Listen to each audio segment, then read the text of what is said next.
You want to support Roland Martin Unfiltered? Be sure to join our Bring the Funk fan club. Every dollar that you give to us supports our daily digital show. There's only one daily digital show out here that keeps it black and keep it real. As Roland Martin Unfiltered. Support the Roland Martin Unfiltered daily digital show by going to RolandMartinUnfiltered.com. You can make this possible. All right, folks, the African Union has come under fire for terminating the appointment of Arakana Chihombori-Quao. Is that right? That's correct. Okay, got it. It's ambassador to the United States.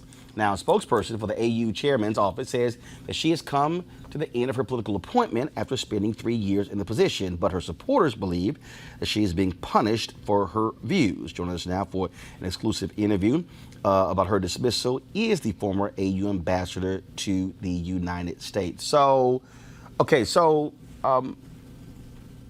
you were appointed 3 years ago. Who appointed you? It was the then chairman of the African Union, Her Excellency Nkosazana Dlamini Zuma. And who made the decision to end your tenure? It was the current chairperson, His Excellency Mustafa Mahamat. All right, and so did you have any knowledge that they were unhappy with your performance? Was it something that you said, something that you did? Did it catch you completely by surprise? It wasn't really a surprise. I think based on some information I had been privileged to, which I really can't disclose at this time, about 5 months earlier. So it wasn't really a surprise as such.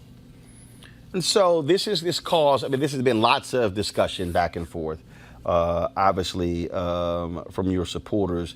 And they say that your breakdown of the history of how modern-day Africa was created, colonization, and the control or impact France has had on many African countries is why you were let go.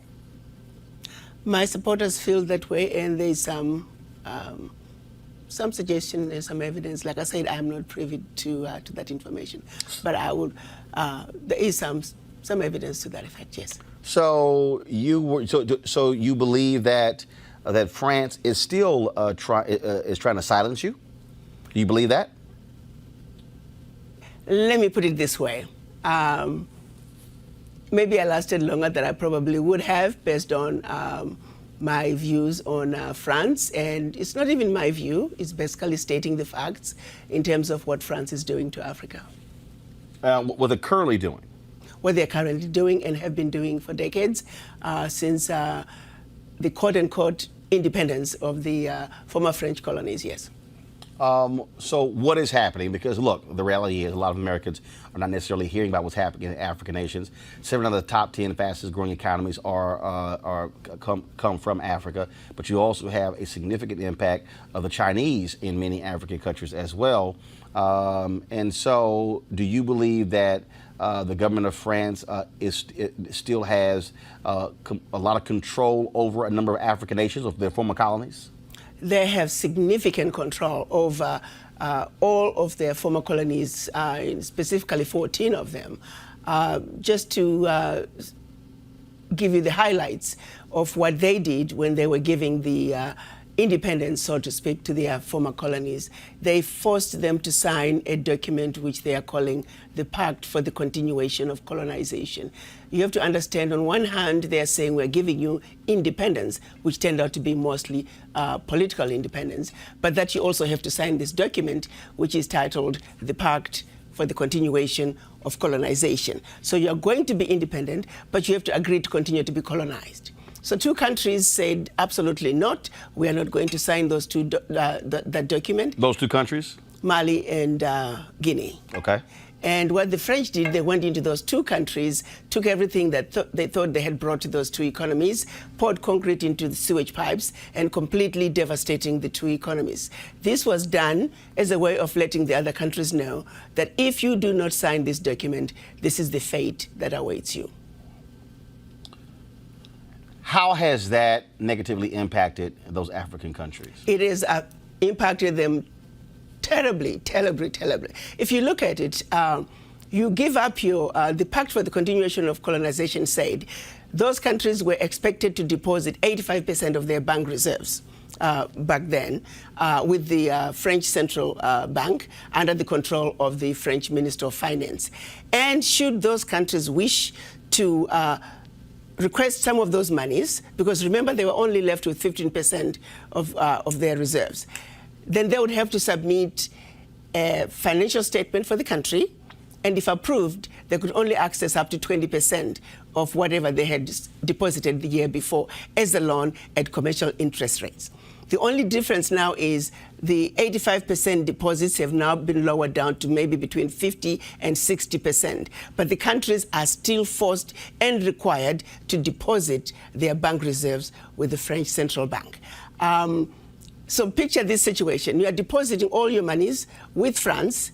Should you need some of your money, you get it as a loan at commercial interest rates. So immediately, you have a credit with France, but you begin to owe France. This has been going on and continues to this day. So combined, the 14 countries are giving to France cash, cold hard cash, over $500 billion every year. And France takes that money and invests it in its own stock market under the French name, and the countries may or may not know the returns.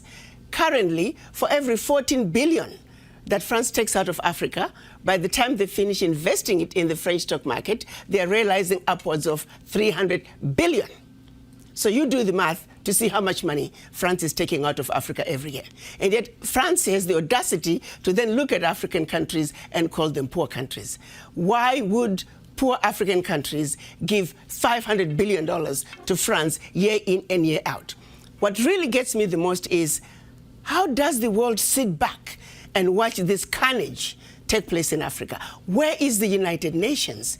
This is the body that's supposed to be looking out for any violations of human rights. It is my humble opinion that singularly, what France is doing to Africa is the biggest violation of human rights.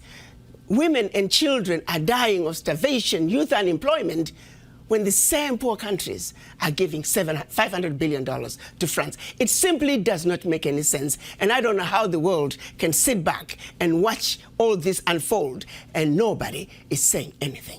It's unacceptable. It is wrong, and we're simply asking France to do what is right, what is just, and what is fair with the Africans. I attended the event that took place at the embassy here, and we actually ran your speech. Where you gave the history of what took place and how modern-day Africa was carved up. For the folks who don't know, explain the Berlin Conference. The Berlin Conference was our colonizers' way of seeing to it that Africa and her children are forever defeated and dominated. They came together in Berlin at the invitation of the then Chancellor of Germany, Bismarck, to divide up Africa. 1891? What was November 1884 to February of 1885. Got it. They met and chopped up Africa into the tiny little economies that we see today. Economies that clearly cannot survive on their own. Economies that are easy to destabilize should they begin to look like they are having a leg up. Economies that will make it very difficult for these countries to trade with each other. You see, economic development is increased productivity from one production cycle to the other. If you interfere with the ability of countries to trade, you immediately mess with economic development. So that partitioning of Africa back in 1884, and those partitionings remain in place today, is responsible for a lot of what has happened in Africa. Our inability to grow our economies, our inability to travel from one country to the other. You look at tourism. If you need to go to Africa and visit 3 different countries, you got to send your passport to DC 3 different times. And each time your passport comes back, you got to send it again to another country, 2, 3, 4 weeks before you get your passport back. And then you got to send it back to Washington. At times, those embassies are on the same street. You could have walked from one embassy to the other, but you can't do it. And by the time you get your passport back with the 3rd visa, the visa for the first country is expired. Who needs to go through all that? So you say, forget it, I'm not going to Africa, I'm going to Europe. At every level, What we see happening today in Africa that affects economic development is directly related to what was done in 1884. You try to go from one part of Africa to the other.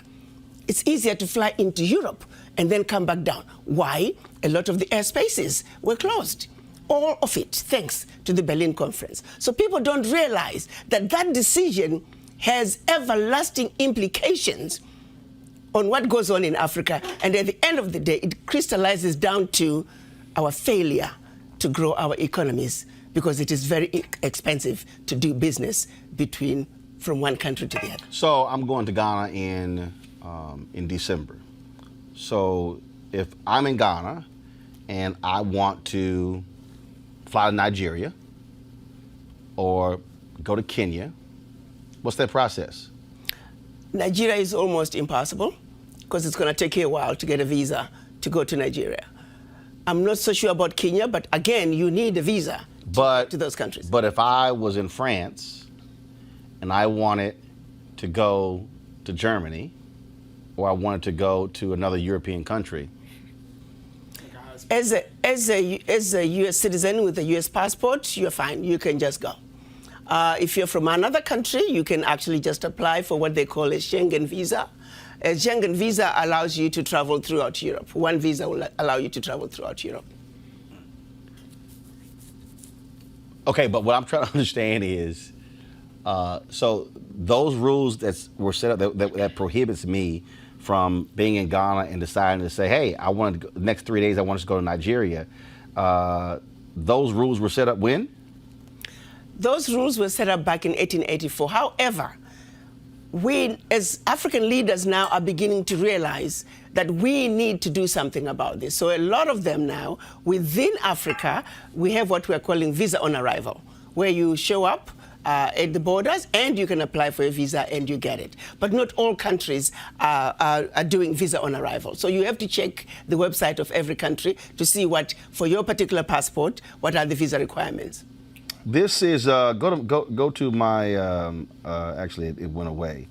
I'm trying to pull this map up. And once we have it up, I want to pull it up. Because I want to show, so give our folks a sense of Africa before the Berlin Conference and afterwards. Because when I look at this map, what I see is, I don't see as many countries as we see today. So we see, Henry, go to my iPad, please.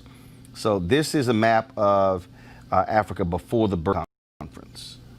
Correct. So what we were prior to the Berlin Conference, we were massive, powerful kingdoms. Kingdoms with well-established religious and educational systems. Kingdoms that preceded the Greek civilization, the Roman Empire.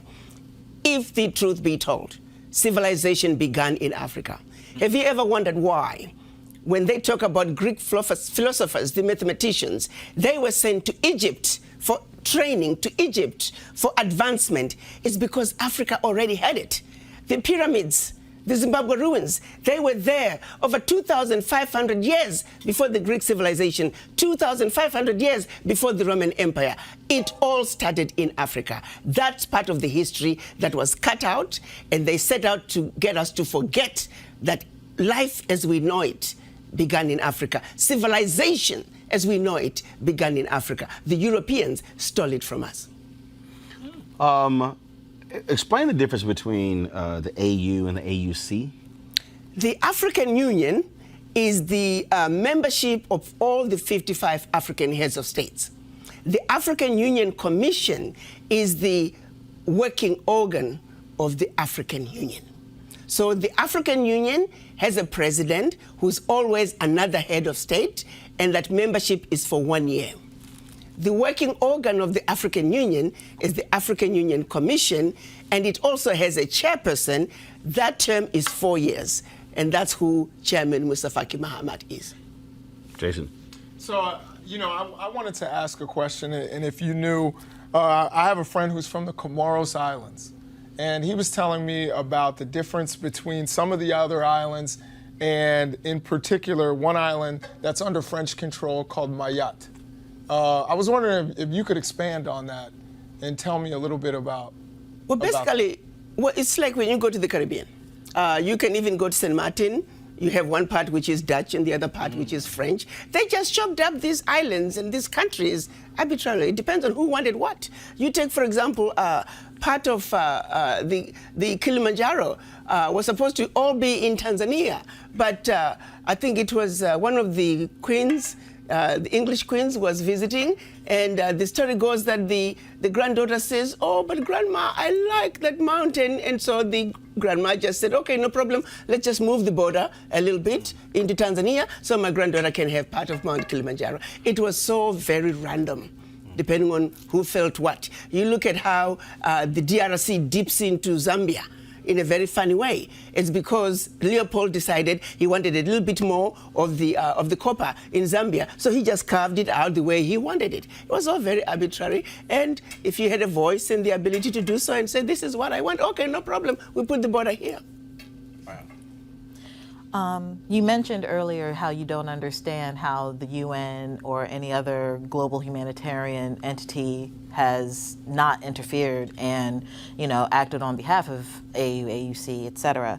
I have that same concern now that I'm listening to you. But has there been a process? Is there a process to act against France legally regarding the UN, The Hague?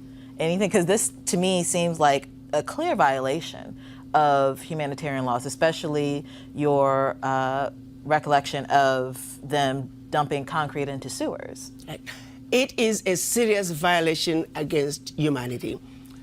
Well, let me say, over the years, we have had some heads of states who have tried to pull out of the Pact for the Continuation of Colonization. Sadly, there were coups in those countries, and they found their heads, simply put, on the chopping block. They were assassinated. So the realities and the fear that countries might have are real because of the consequences from France should they decide to pull out. So there really hasn't been. Lately, we heard about the Vice Prime Minister of Italy. They were sick and tired of the young African youth crossing the Mediterranean and ending up on the southern borders.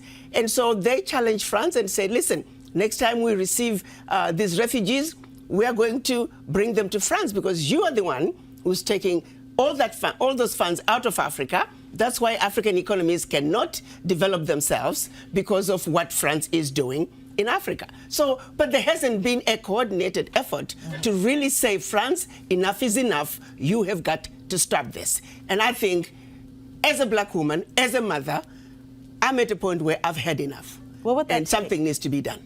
What would that take for a coordinated effort?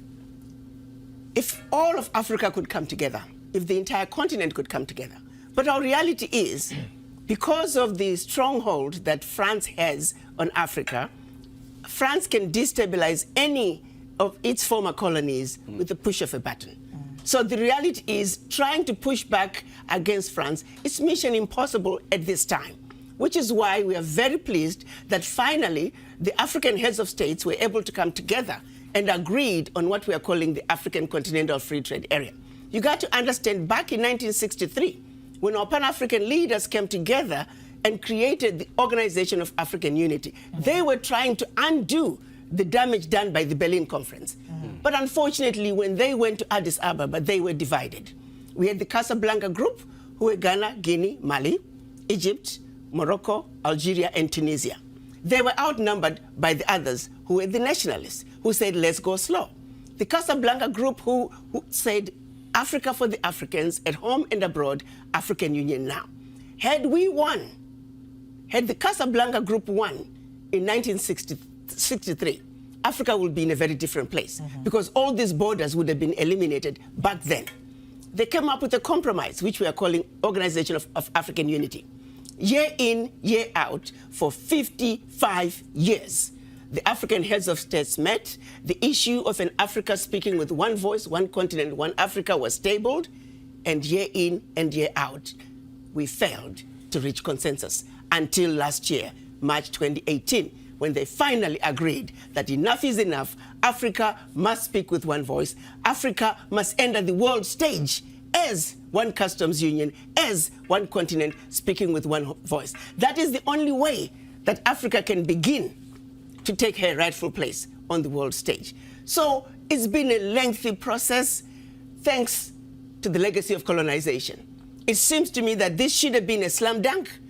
It's common sense. But because of interferences from former colonizers that just kept getting in the way. You look, for example, now West Africa is trying to have the West African echo and have one currency for West Africa. Even that process, it has taken decades because they keep getting interference from outside. So yes, efforts have been made, but not in a coordinated way because of influences and interruptions, interference from the outside. Ambassador, may I ask another question? And that is about Kwame Nkrumah. Do you think that France and some of these European powers were involved in the death of Kwame Nkrumah? Not so much France. France was mostly involved in coups that took place in its former colonies. We've had a total of 67 coups on the continent, and 26 countries were involved. And of the 26 countries, 16 countries were former French colonies. Hey, I just wanted to just mention very quickly, this is it's overwhelming. Yes, it is. And thank you for your bravery and even speaking out. Yes. But one of the things that I was sitting here and I was actually going to the comments, and I guess I don't have a question that's so much as a statement. The education that you're giving us, I've never really considered the Berlin Conference. I've never considered. That's crux of it what all, set too. all this in motion. Yeah, I mean, I've really never considered that. But to hear you really just give us that timeline and the parallel to what's happening here on in the United States as far as European influence, and to hear what's going on in Africa and the things that have kept the African citizens, the motherland, have kept them behind, the money, the $500 billion, to France and things like that. It's a lot, but I can listen to you all day. I should say that. But the parallel that I'm really if we read these things in history books and we talk a lot in politics about, and a lot of people don't want to hear it because they say, well, that was a long time ago. Well, look at the result of what's happening now. So what can African Americans do to help?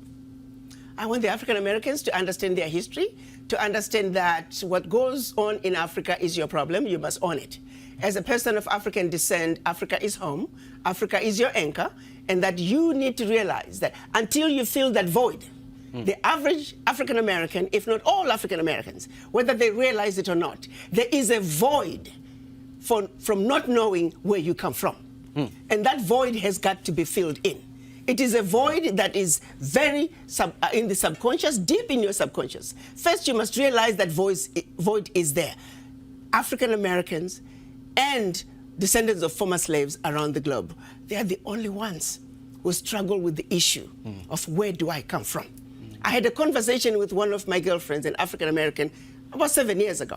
And I honestly can't believe that in my old age and all these years that I've lived in this country, it had never occurred to me that the issue of where do I come from is an issue. Because I've never had to ask myself that. Until one day I'm having a conversation with her and she just looked me straight in the face and says, those of you from the continent, you never have to deal with the issues that we deal with as African Americans. The simple issue of where do I come from? And for a split second, I stopped and I put myself in her position to say, I wonder what it feels like to not know where you came from. I had this overwhelming sadness and I quickly snapped myself out of it. Now, can you imagine living in that sadness of just not knowing where you come from? Can you imagine? And since then, I have been looking for it when I interact with my African American friends. I remember one time we had an event and this top executive was one of the speakers, but she spoke after me and I talked about this void and the need to reconnect. She started encountering an experience she had while just on a retreat with co-workers. And everybody was talking about where they come from. I'm German American, I'm Irish American. And as they were getting closer to her, it dawned on her that she didn't know where she came from. And she didn't know what she was going to say. And right there on the stage, she broke down. I mean, she could not stop sobbing. I had to go on the stage to hug her because she said, I didn't come here to break down. She never realized that there was this void that was so painful. But because of the environment we were in, she was able to go there. And once she got there, her feelings, she was able to express her feelings. So I want the African Americans to know that Africa is home, that what is going on in Africa is your problems and you must get involved. Until you reconnect with your anchor, which is Africa, you'll always be like a palm tree. When the wind blows this way, here we go. When the wind blows that way, here we go. Africa is home. Accept it. It is who you are. Your DNA is the DNA of an African. Your DNA is the DNA of originality. You are the origin of humanity, and Africa is home. Reconnect. The African heads of states, they agreed on a decision this year which they called ARA 400. ARA standing for return, 400 standing for the 400 years. They declared once and for all that descendants of former slaves, Africa is their home and that you must come home. Understand that you are welcome, and don't let anyone make you believe that your suffering was worse than those who stayed on the continent. Do you believe seriously that where they took your forefathers, they left a bed of roses? They left a land of milk and honey? The answer is no. Look at what Leopold did in the Congo. Over 75% of the population was killed. Look at what the British did to the Kikuyu. Look at what the Germans did in Namibia. The carnage continued. And to this day, actually, the carnage in Africa continues. The colonizers have never left Africa. They must get out of Africa. Whatever it takes to get the colonizers to treat Africa fairly, we are simply asking what anybody else on earth would be asking for, to be treated fairly and for them to do the right thing. What's next for you? Well, I'm going to continue with the movement. I think we, people of African descent, must understand that Africa is home. But on my priority is to see to it that France abolishes the Pact for the Continuation of Colonization. We, the poor African countries, can no longer continue to give billions of dollars to France. That has got to stop. And if it is the last thing that I do before I die, I will stay on it until it's done. Ambassador Chihombori-Quao, we appreciate it. Thank you so very much. Thank you. All right, folks, back to our Roland Martin Unfiltered video in just one moment. All right, folks, it's the holiday season. This is when you think about spending time with family and friends. This is also when you count your blessings and support those less fortunate. This year, be a holiday hero and change someone's life forever. Right now, hundreds of thousands of Americans are sitting in jail without being convicted of a crime. Why? Because they lack the financial resources to pay their bail. Now think about it. If you are arrested for any minor offense, you will be taken directly to jail. If you don't have bail money, you will stay there until a court date is scheduled. That could be days, weeks, or even months. Simply put, America's bail system is broken for people of color. Freedom should be free. That's why the Ebony Foundation has partnered with the Bail Project and is sponsoring the Home by the Holiday campaign. The Bail Project has helped bail out thousands of people over the years, and with your help, they plan to get 1,000 people out of jail by New Year's Day. And that, of course, would be a great holiday gift for many families. A donation from you today can change someone's life tomorrow. Now that you know the people of color represent upwards of 90% of the jail population across the country. Now, without bail, nearly 90% of those charged with misdemeanors pled guilty. Now, however, with paid bail, less than 2% receive the jail sentence.